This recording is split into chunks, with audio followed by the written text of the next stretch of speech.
What's up guys, Will's Garage here. In this video I'm going to be installing an EAE power steering fluid reservoir and doing a complete power steering fluid flush on my E92 M3. This reservoir is supposed to resolve the issue of power steering fluid overflowing all over the place while on the track due to having a special design. It's also made of billet aluminum, holds 180 milliliters more fluid than the OEM unit, and it has a serviceable filter. And judging from having it in my hand, it really feels like a solid unit.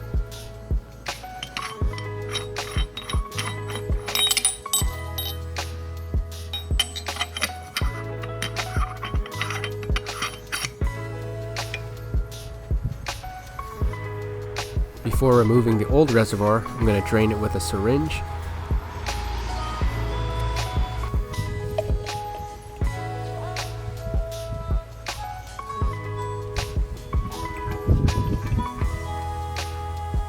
And there are two 10mm nuts that hold the reservoir to the bracket.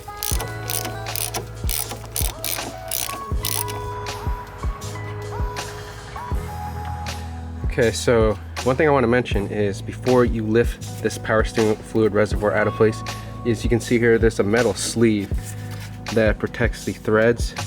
Just make sure you don't drop those metal sleeves, because if you drop it down in here, you're gonna have to go fishing for it.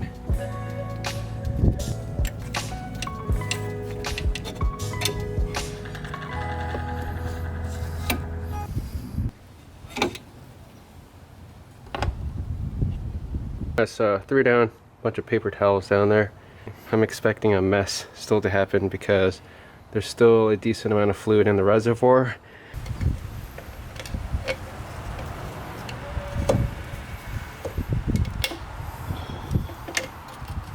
Alright, so this is what the clamp looks like. Basically just pried open this part right here, pulled it out.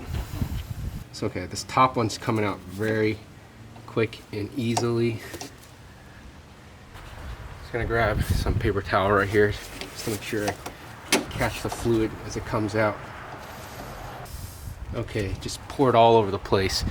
So guys, when you're doing this, just make sure you have lots and lots of rags down below. Okay, yeah, bottom line is just stuck.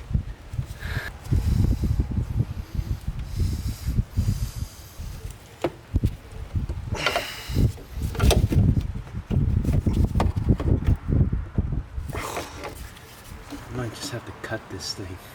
A few moments later. Oh, it's coming out. Just gotta twist it around, break it loose. And more fluid's coming out.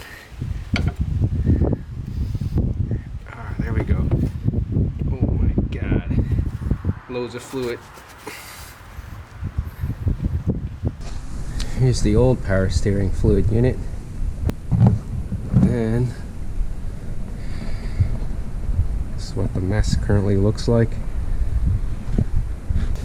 So I'm going to be installing the new power steering fluid reservoir here. And I'm going to be hooking up a large hose first. The bottom one I'm going to plug up, which I'm going to do right now. So I got my vacuum hose plug. Sorry, I got to put the camera down. Okay, so I just plugged the bottom hole up, and then I'm going to attach the large hose to the upper piece right here. And then we're going to flush the old fluid out. And I'm going to show you guys how to do that. Clamp, I'm going to use a regular hose clamp here instead of the OEM style that's one-time use. So again, I'm going to be connecting the large hose.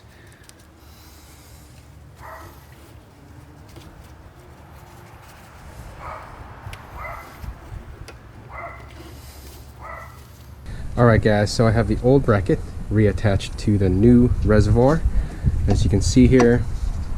And I attached the large hose to the bottom of the reservoir, but still have the small hose, which is the return hose, as you can see peeking out right here. So what I'm going to do is I picked up some clear hose from Home Depot, and it's 1/2-inch outer diameter. So I'm going to push this through that small return hose.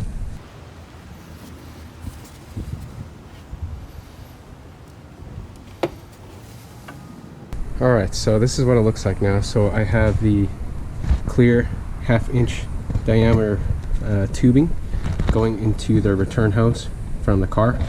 So the idea is I'm going to fill up the reservoir with fluid, and then all the old fluid that's currently in the power steering system is going to be pushed out when I turn on the ignition, and I'm going to turn the steering wheel lock to lock.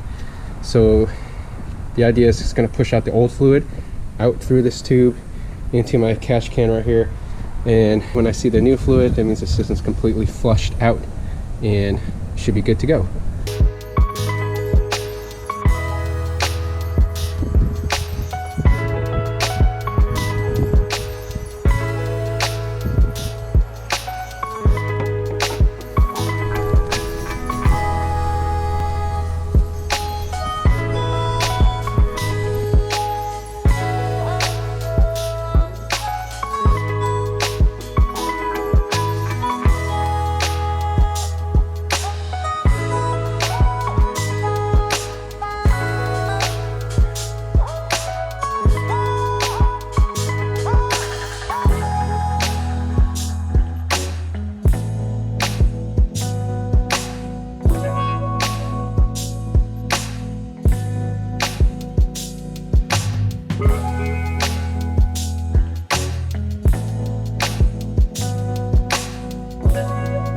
Alright, so it took about a liter, or a little bit more than a liter, for me to flush everything out.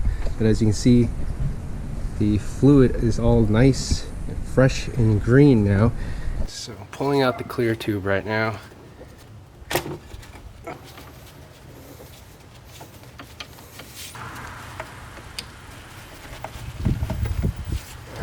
Alright guys, so here is what the final product looks like, fully installed. Looks pretty much OEM, which is what I wanted. That's why I got the black color. If you guys wanted a different color, you could get it in blue or red anodized. And I have a track day in a couple days from now, so I'm going to test it out and report right back to you guys. Several days later. Unfortunately, I found some fluid leaking after my first test, but I quickly realized that I had too much fluid in the reservoir, so I had to drain some out. Alright, so after removing some fluid, looks like it's not leaking anymore. So I just think I had the reservoir overfilled. So that's it for this video. Looking forward to having a leak-free reservoir going forward, and I hope you guys found this helpful. Stay tuned for more. Peace.